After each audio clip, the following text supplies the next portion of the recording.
He's all the way from the other side of the world sa Las Vegas po where he is training for probably, I think, no, the hardest fight of his professional career in the biggest stage of all, no?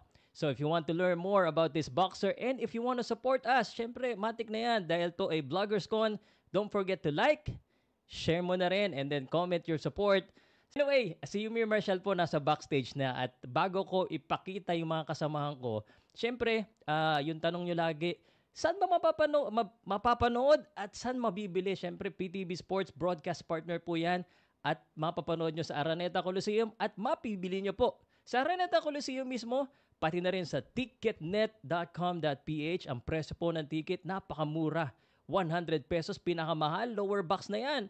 Upper box 75 at Gen Ad 50 pesos lamang. Kaya bili na kayo at magkita-kita tayo sa Trilla in Manila 2 50th anniversary by Blow. Si Manny Pacquiao ang head niyan. Ano?